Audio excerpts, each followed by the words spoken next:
Hello once again, comic book friends. This is my comic book thoughts of the comics of the past week.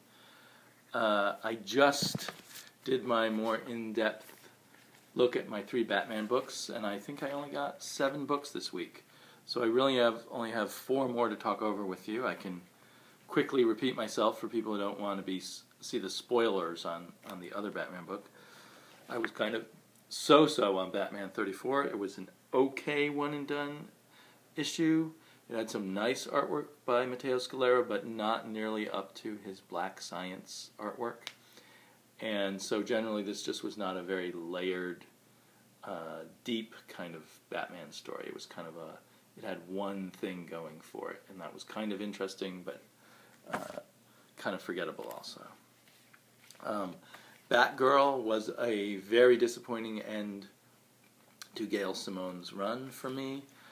She tried to cram a lot in, but it didn't pay off very well. She did leave the field wide open, I think, for the next, so that was very nice of her for the next creative team. Batman Eternal was a very good issue, for me anyway, and it delved deeper into some plots that I think are starting to come together. And it had some very intense art by this guy, Simeone. Forget his first name. Emmanuel Simeone. And some very nice coloring by Blonde. It's funny, because Blonde goes by this one name, and the name Blonde itself is not one that gains a lot of sympathy with me. It's like Blondie or something. It just feels trite. But he or she is actually a very good colorist. I've noticed good coloring from Blonde in a lot of places lately. So, on to my other 4 comics of this week that were non-Batman comics. Let's see, what order shall I do it in? Let me start with Ghost. Ghost was not bad. I had already decided to drop it. The first issue, solo written by Chris Sabella, was very weak in my mind. The next issue, last issue, was pretty good. This issue was pretty good too. I would say the only real flaw with it is that Sabella is, in all 3 of these issues, brings up a problem, a bad guy, and then leaves it unresolved. And then the next issue brings up another problem, another bad guy, and leaves that unresolved. Will they all come together in next issue? I mean, maybe.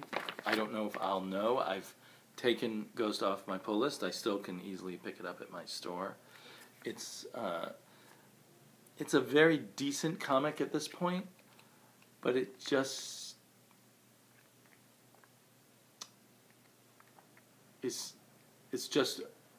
decent.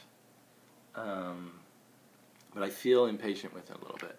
One highlight is it has a single letter on its letter page from a good friend of ours, one of the very intelligent, interesting guys in this community, who, despite being from Mexico and probably Spanish is his first language, does a fantastic job of expressing all kinds of complicated ideas in English with a much bigger vocabulary than many of us Americans. And that is Carlos Infante, writing from Mexico City, Mexico.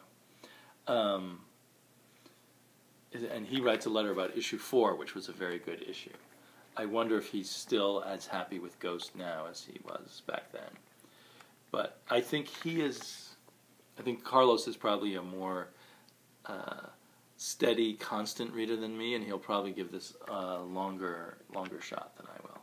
I might still pick up. I enjoyed this issue. I'll pick up the next issue if I'm having a light week, or if I have a light week and it's still around. I don't know why the cover's called The Devil Goes Digital, because that's not what happens in it. There is a bunch of stuff about magic boxes, which may be technological, supernatural technology in the boxes. I don't know. And I am kind of interested in that mystery of where the box came from that brought Ghost back from the dead, or back from the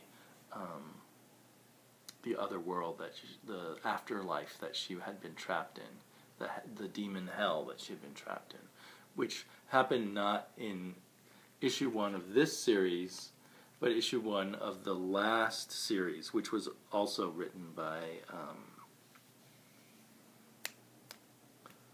suddenly I've forgotten her name. The wonderful writer who was writing Ghost previously. I can't remember her name. Late night brain fart. It's a Sunday night, and I should be in bed, going to bed by now. Next, kind of continuing the supernatural, a even more gory, disturbing supernatural book, The Devilers, which, despite that, still has a basic 80s supernatural comics feel to it, or 70s and 80s supernatural comic feel to it. I could imagine it being written by Marv Wolfman back in the day, but it's not as tight as that.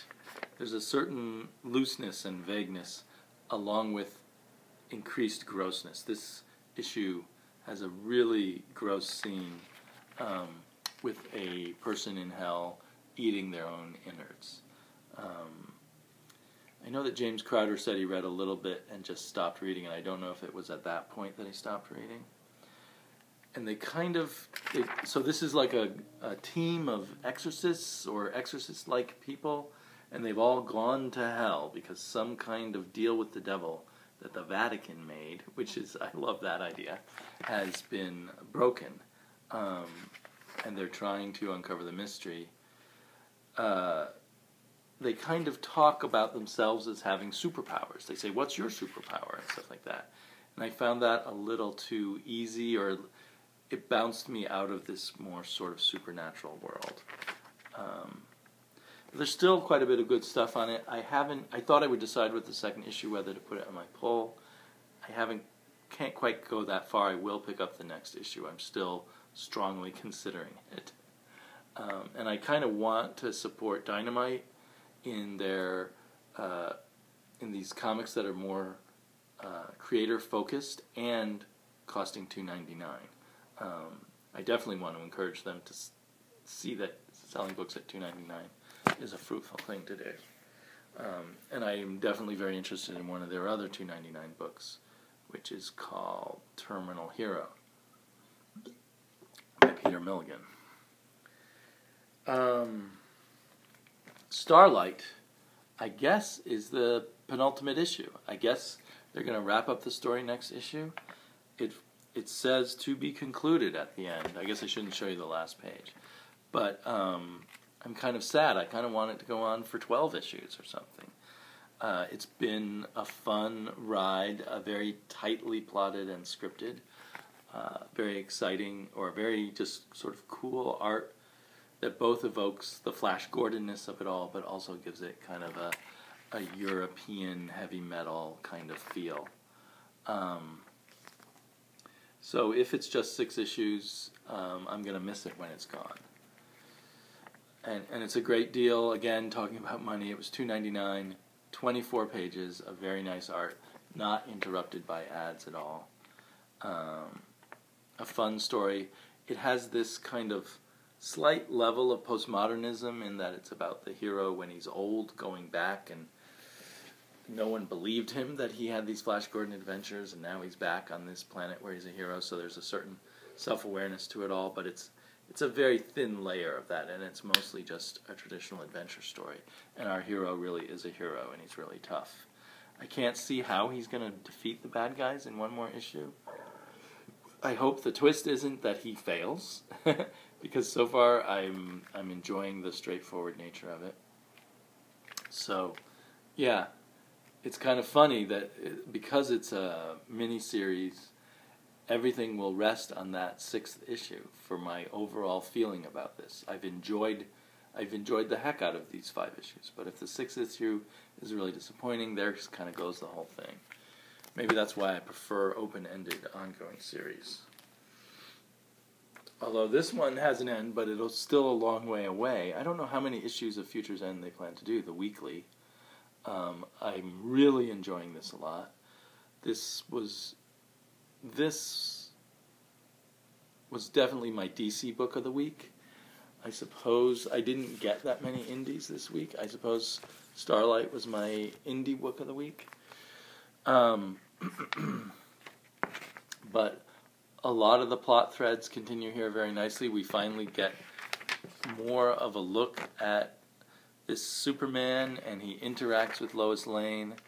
I'm not sure if we're missing some pieces about Lois Lane and Superman here, but everything's a little confusing because it's 5 years in the future. We definitely address the questions of who is behind the mask for Superman. Is it really Superman or is it someone else? His whole way of talking is different. You know, he has kind of a bad attitude. He's not the polite Boy Scout at all. Let's see. You know, he says nothing like that, or it's just a bat mask, no big deal. Weird, but it doesn't give me much to go on. Anyway, he just seems to have a bit of an attitude, and I kind of like that. I'm still suspecting he might be the Earth 2 Superman, the new black Earth 2 Superman. Anyway, then we get more good stuff with the Frankenstein Amethyst Hawkman thread. It is amazing that they've managed to take all these characters that were from canceled books and make this really delicious stew out of them. Even Deathstroke. And we get a great scene with Scott Free, Mr. Miracle.